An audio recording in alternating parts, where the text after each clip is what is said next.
In the winter of 1945, SS Obergruppenführer Felix Steiner gathered the men of his Nordland division and spoke to them.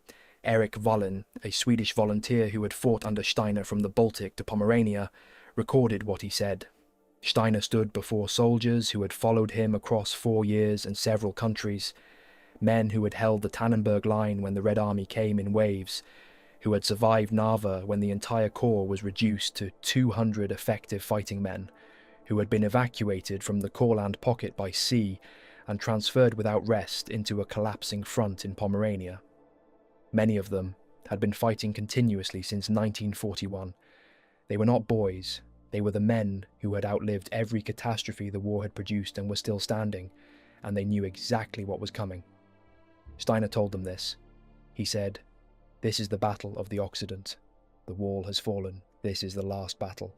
We must fight to the end. No promises, no wonder weapons, no suggestion that relief was coming or that the sacrifice being demanded of them would be rewarded with anything except the knowledge that it had been made." Steiner had been telling his men the truth since 1941, telling them what the ground was, what the enemy had, what each action would cost, and they had trusted him for it. By February 1945, that trust was the most valuable thing he possessed, because it was all he had left to offer.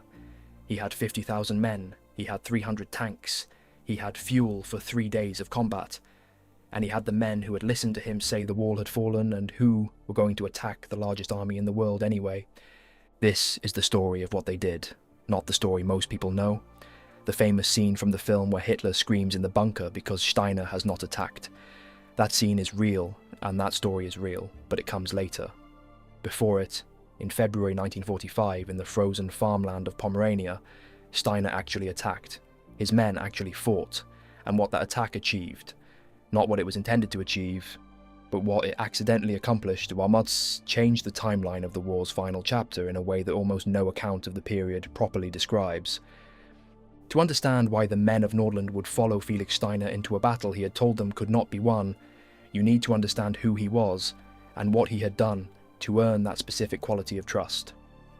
Felix Martin Julius Steiner was born on May 23, 1896 in Ebenrode, East Prussia, the son of a grammar school teacher.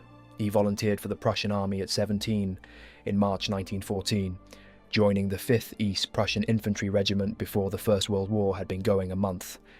He fought through all of it, 4 years on the eastern and western fronts, rising to Oberleutnant, winning the Iron Cross first and second class, surviving the specific industrial slaughter that turned the men who went in as volunteers into something harder and quieter than the boys who had enlisted.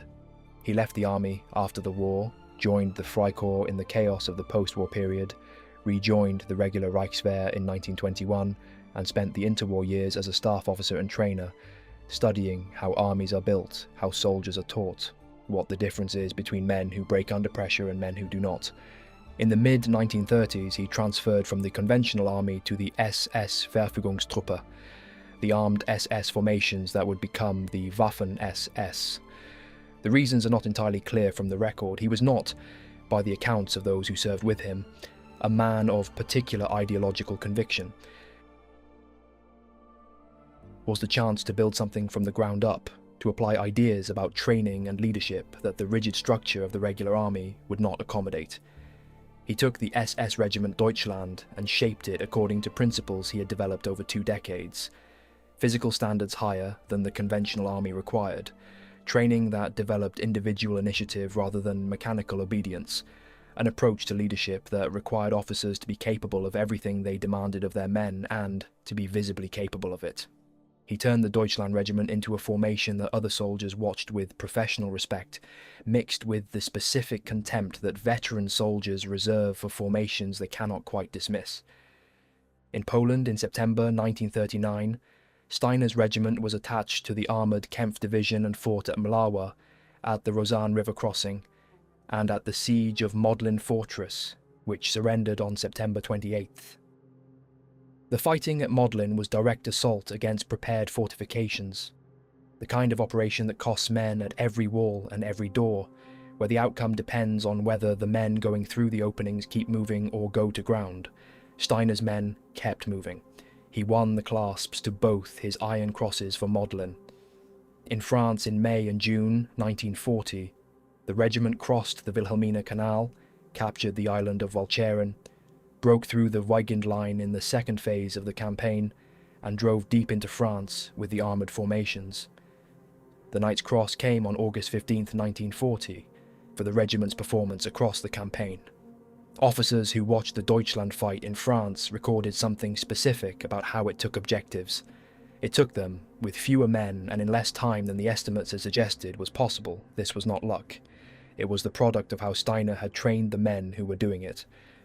In 1941, Heinrich Himmler selected Steiner to command the newly forming 5th SS Division Waking, the flagship international formation of the Waffen-SS, built primarily from volunteers across occupied and allied Western Europe: Danes, Norwegians, Dutch, Flemings, Swedes, Finns, Estonians.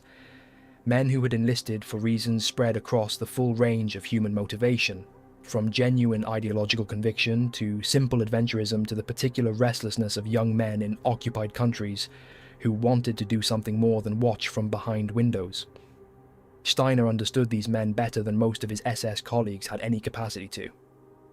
He did not waste time on racial hierarchy when military effectiveness was what the situation required. He wanted soldiers, and he made soldiers. And the Viking division that entered the Soviet Union in June 1941 was a formation whose men did not yet know each other well enough to trust each other the way they eventually would, but who were being shaped by someone who understood exactly how that trust was built. The Viking drove through Ukraine as part of Army Group South, fighting at Rostov, along the Don, through the grinding attritional fighting of the Cuban bridgehead. Steiner received the oak leaves to his Knight's Cross on December 23, 1942, for his leadership of the division through the Don campaign. The decoration was not for a specific dramatic action, but for the less visible and more important quality of keeping a formation functional through months of continuous fighting that was destroying the offensive capability of German divisions all around it.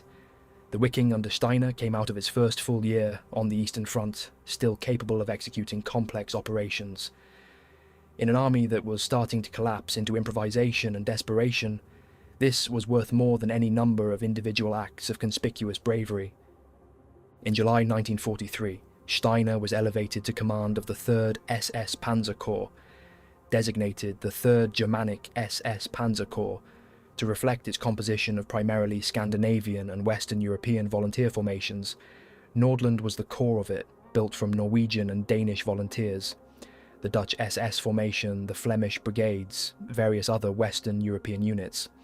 By 1943, these men had been fighting for 2 or 3 years, and they constituted something specific in the German order of battle. Foreign soldiers whose countries were not formally at war with the Soviet Union, who had made individual choices to be there, and who had survived long enough to understand exactly what those choices had cost them. In January 1944, Steiner's corps was on the Leningrad front, facing the Soviet Second Shock Army. The Soviet winter offensive of 1944 struck the German positions around Leningrad with the specific purpose of finally breaking the siege that had been running since 1941. The weight of the attack fell on the German 18th Army, and the 18th Army gave way. What followed was one of the most prolonged and costly defensive battles of the entire Eastern Front: the retreat to Narva, the holding of the Narva bridgehead, and then the Battle of the Tannenberg Line in Estonia through the summer of 1944. The Narva bridgehead was a strip of ground on the western bank of the Narva River, perhaps 3 kilometers deep, held against Soviet forces that outnumbered the defenders by ratios that made conventional military calculation irrelevant. Soviet artillery pounded the position continuously. Attacks came in waves that had no particular pattern, because the pattern was simply keep attacking until something breaks. Steiner's corps held it. The cost was men at a rate that ground the formation down from a corps to something that bore only the name of a corps. By the worst point of the fighting, the effective strength of the 3rd Germanic SS Panzer Corps was approximately 200 soldiers, not 200 per battalion, 200 men in total, across a corps that had started with thousands, defending a strip of ground against an army. Wallin describes the Narva fighting in his memoir with the specific emotional restraint of a man reporting what he witnessed, rather than dramatizing it. The dead were everywhere. The positions were held by whoever was still alive in them. The men who ran out of ammunition took ammunition from the men next to them who no longer needed it. The ground itself became a landmark of the dead, this position marked by the body of a Norwegian, that one by a Dane who had been there since the beginning. Steiner was present. This is what Wallin records most consistently about him across the Narva battle. The general was at the positions, not behind them. He appeared at the points of worst pressure. He made decisions in real time with the specific information that only comes from being physically present at the place where the decision matters. His men did not love him in the way that men love comfortable commanders who keep them away from danger. They trusted him the way men trust someone who has demonstrated, repeatedly, that he understands the danger and will not waste them on it unnecessarily. Steiner received the swords to his Knight's Cross on August 10th, 1944, specifically for Narva. The Corps then fought the Tannenberg Line through the summer, a defensive position in Estonia that the Nordland soldiers held for months against Soviet attacks that came in waves from a front that had complete material superiority at every point. The Tannenberg Line held long enough for a significant German evacuation from Estonia before Soviet forces swept through in September. Then, the 3rd Germanic SS Panzer Corps was gradually compressed into the Courland pocket, the German enclave on the Baltic coast that was cut off from the rest of the front in October 1944 when Soviet forces reached the sea west of Riga. 100,000 German soldiers in a pocket supplied by sea, doing nothing strategically useful, while the front west of them collapsed. Guderian argued for months that the Courland forces should be evacuated and used to defend Germany itself. Hitler refused every time.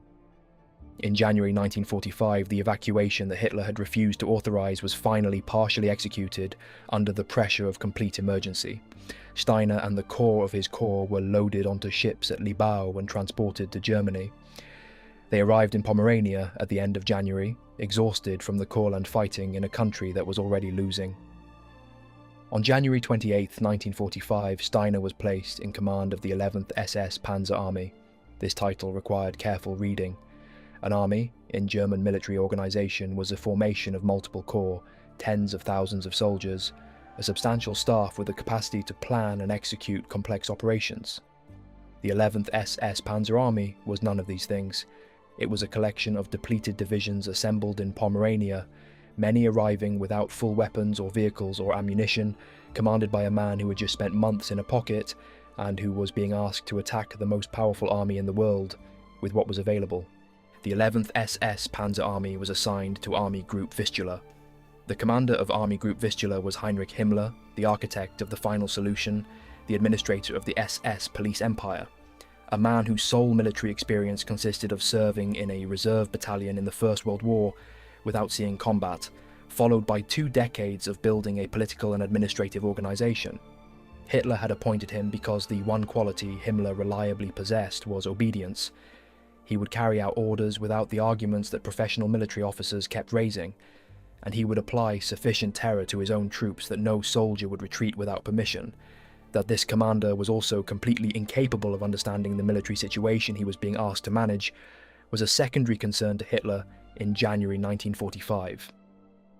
Guderian, the army chief of staff, had been fighting a separate war inside the German command structure for months, arguing against futile offensives, demanding evacuations, trying to concentrate reserves for the defense of the Oder Line. He had lost almost every argument. The 6th SS Panzer Army had gone to Hungary instead of the Oder. The Courland pocket had not been evacuated. East Prussia had not been shortened. Now, with the crisis fully arrived, he was trying to extract something coherent from the chaos of Army Group Vistula. His original plan had genuine operational logic, a major counterattack from Pomerania into Zhukov's exposed northern flank, coordinated with a thrust from south of Berlin, encircling the Soviet spearheads east of the Oder. Zhukov's first Belarusian front had advanced 300 miles in 3 weeks, and its flank was thin. The Soviet rifle divisions at the tip of the advance averaged around 4,000 men, less than half their nominal strength. The first Belarusian front had suffered 77,342 casualties between January 12th and February 3rd alone. It was powerful, but not invulnerable.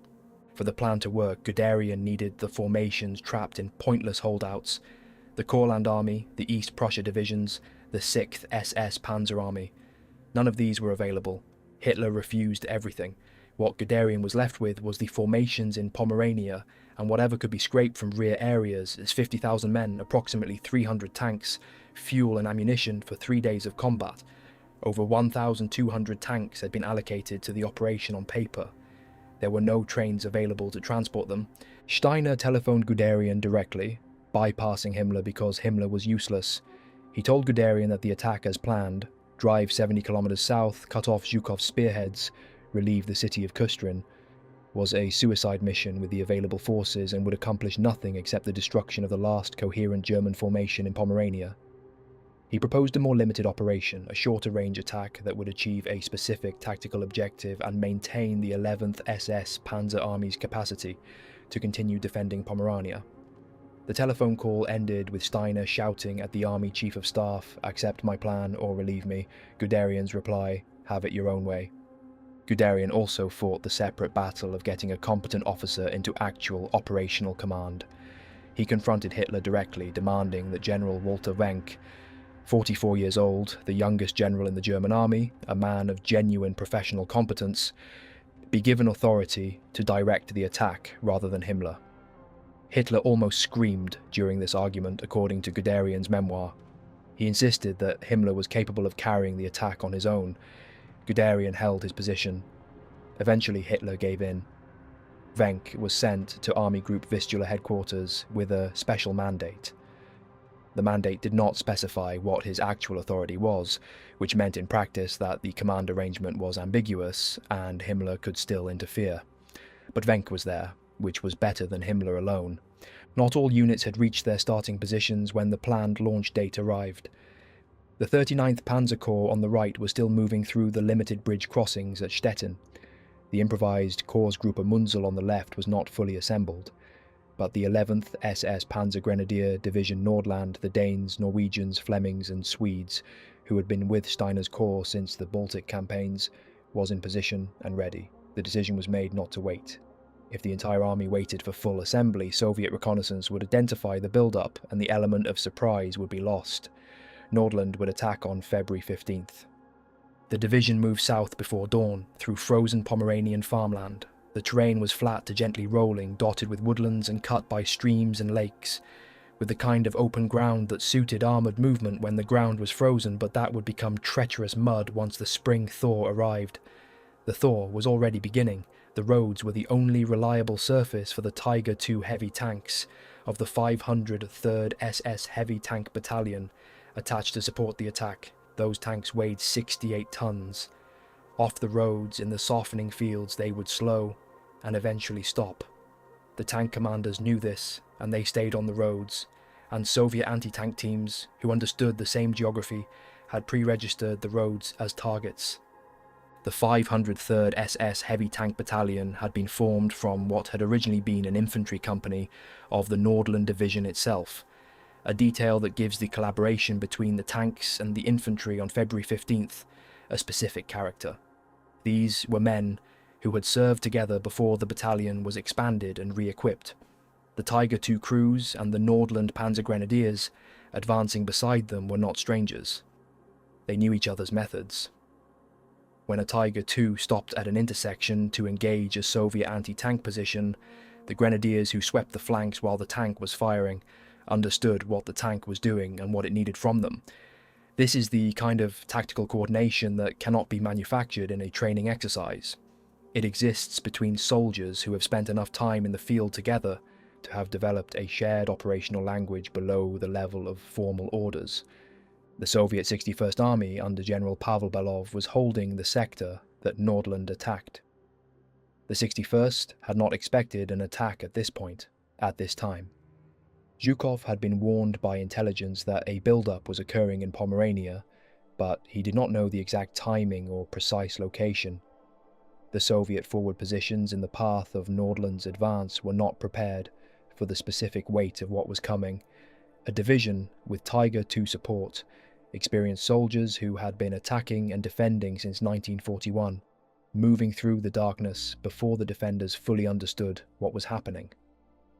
A Soviet officer's account of the opening hours of February 15th describes the initial confusion in the forward positions of the 61st Army.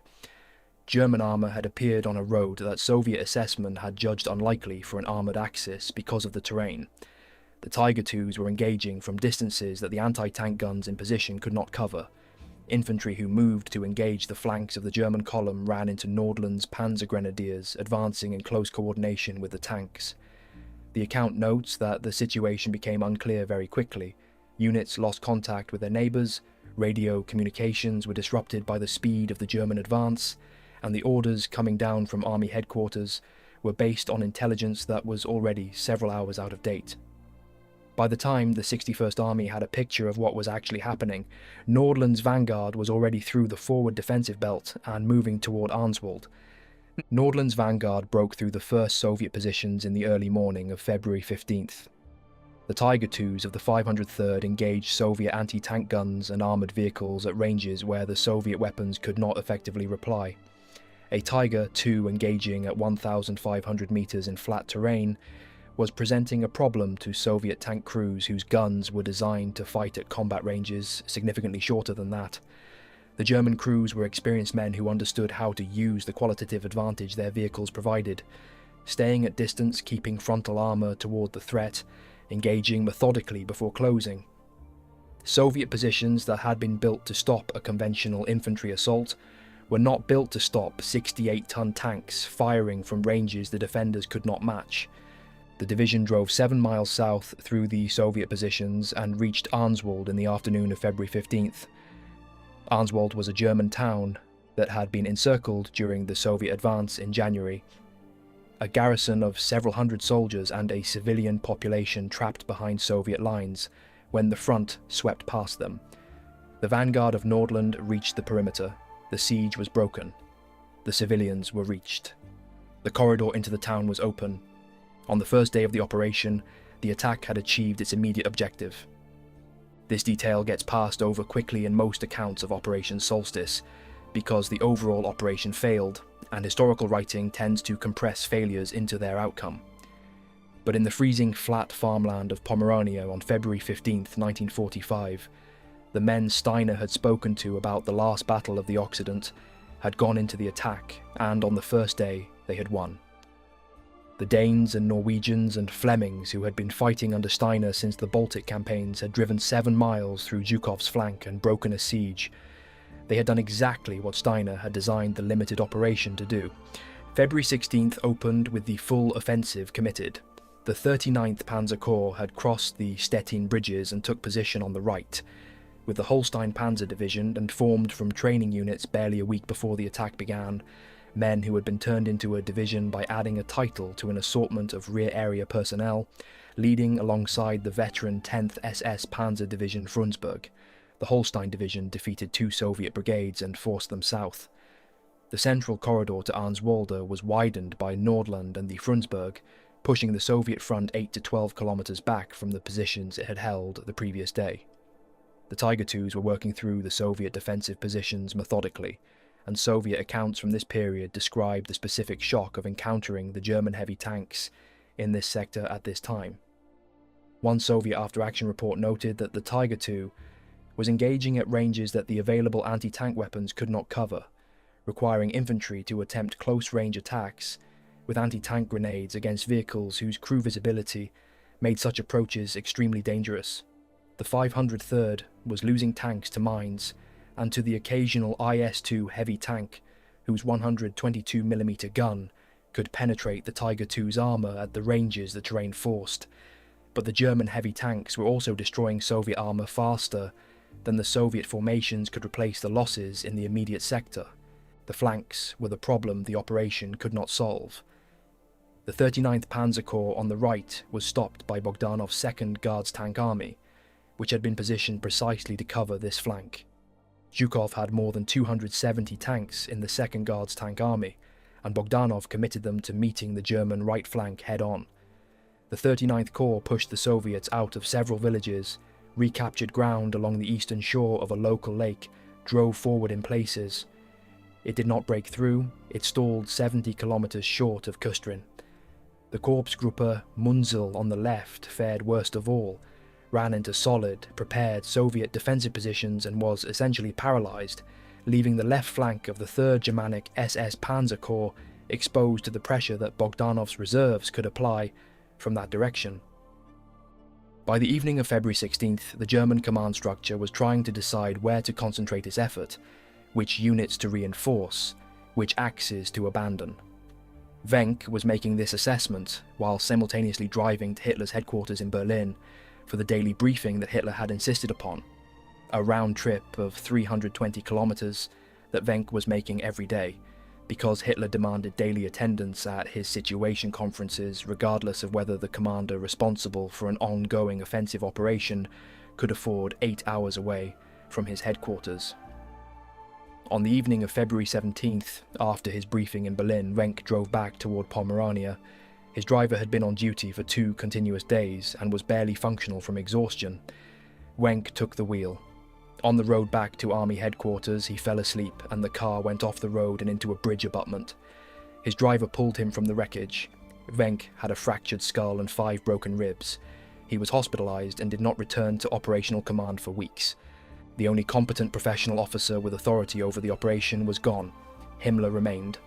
And Himmler, who had been calling his personal physician with increasing frequency as the offensive stalled and his inability to affect the situation became undeniable, declared himself ill on February 18th and was driven to the Hohenlycken Sanatorium north of Berlin. He checked into the facility and placed himself under medical care. He left no effective deputy in charge, he simply left. The most powerful man in the SS apparatus, the nominal commander of an army group, left his headquarters in the middle of an active operation because the operation was failing and he did not want to be there when the failure became complete. He did not return to active command. Hitler replaced him with General Gotthard Heinrici on March 20th, by which point Army Group Vistula had been effectively without a commanding officer for over a month. Army Group Vistula halted Operation Solstice on February 18th. The maximum German advance had been 30 kilometers. Arnswalde had been relieved. Nothing else on the list of stated objectives had been achieved. Kustrin was still in Soviet hands. Zhukov's flank was still intact. The 11th SS Panzer Army had lost men and tanks and the 3 days of fuel and ammunition it had started with, and was now holding positions in a Pomeranian landscape that Soviet pressure would make untenable within days. On February 19th, Zhukov counterattacked. The 61st Army and the 2nd Guards Tank Army drove into the German positions that had been stalled since February 17th. The German salient collapsed, forward positions were abandoned. The contrast between the Soviet and German capacity to sustain operations by this stage was visible in the simplest logistical facts. Where the German attack had fuel for 3 days, the Soviet counterattack had supply lines that had been built, repaired and expanded over 6 weeks of planning. Where the German attack had committed its reserves before it began, the Soviet response drew on formations that had been held back precisely for this moment. A Soviet regimental diary from the 2nd Guards Tank Army records the counterattack on February 19th as professionally satisfying. The German positions were identified, the routes of advance were known, the supporting artillery had pre-registered its targets, and the German formations that had been pushing forward for 3 days were already exhausted. The diary notes that German resistance was determined, but that the German formations were moving at a tempo that indicated exhaustion rather than the confidence of men who believed they could hold. They were fighting because they had to fight, not because they thought they could win. Vehicles that could not be moved fast enough were left where they stood. February 21st.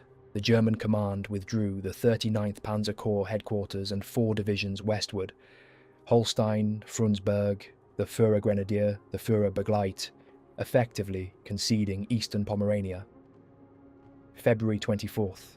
Rokossovsky's 2nd Belarusian front opened the East Pomeranian offensive on Zhukov's northern flank, driving 60 kilometers forward in the first phase, cutting off the German forces along the Baltic coast from those retreating westward. Eastern Pomerania was lost.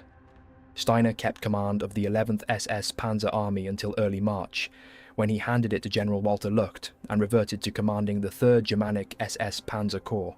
The 11th SS Panzer Army was finished as an offensive instrument. What remained of its formations was fed into the defensive line along the Oder that the Germans were desperately trying to construct against the next Soviet attack, the attack that, when it came, would end at Berlin. Here is the thing that most accounts of Operation Solstice omit because they end with the failure. In Moscow, in the weeks after February 15th, a specific decision was being made about Berlin. Zhukov had expected to continue his drive on the German capital after the Vistula-Oder offensive. The Soviet planning for the final assault on Berlin called for an attack in mid-February 1945. The momentum of the January offensive was there. The German defences on the Oder were incomplete. Berlin was 70 kilometers from the Soviet forward positions. Stalin and the Stavka had been building toward this. The formations were positioned. The supply lines, strained but functional, could support a continued advance. Then 300 German tanks appeared from Pomerania and struck Zhukov's northern flank. The 61st Army had been surprised. A German force of uncertain size was operating on the right wing. Tiger II tanks were destroying Soviet armour in a sector that had been assessed as secure.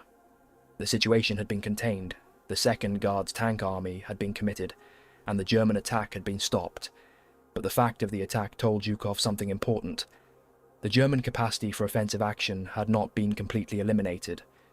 There were more German formations in Pomerania than his intelligence had shown. If he drove for Berlin while those formations were still operational on his northern flank, he exposed his supply lines and his right wing to further action from that direction. Rokossovsky's front, which should have been covering him, was still fighting in East Prussia. Zhukov recommended to Stalin that the drive on Berlin be postponed until Pomerania was cleared. Stalin agreed. The planned February assault on Berlin was cancelled. The East Pomeranian offensive consumed the period February 24th to April 4th. 6 full weeks of fighting to clear the German formations from a province that Soviet forces would have swept through incidentally if they had already taken Berlin. The Battle of Berlin opened on April 16th, 1945, not February, not March, April 16th. Those 2 months between the planned February assault and the actual April one were the direct consequence of 300 German tanks attacking with 3 days of fuel from Pomerania. Whether those 2 months changed the eventual outcome is an open question. Berlin fell when it fell, and no 2-month delay in the Soviet assault would have changed the final result. What those 2 months did was allow the Oder defensive line to be strengthened, allow additional German formations to be assembled in the path of the Soviet advance, and allow the fighting that killed tens of thousands of additional soldiers on both sides during the siege of Berlin itself. Steiner's attack failed in every stated objective and bought the city 2 months it used to bleed. Courland retreated westward with the rest of the German forces in Pomerania through March 1945. The division fought defensive actions along the Oder, withdrawing as Soviet pressure made each position untenable. In April, it was transferred to the Berlin area. On April 16th, it received orders to reinforce defences east of the city, as Zhukov's final offensive opened.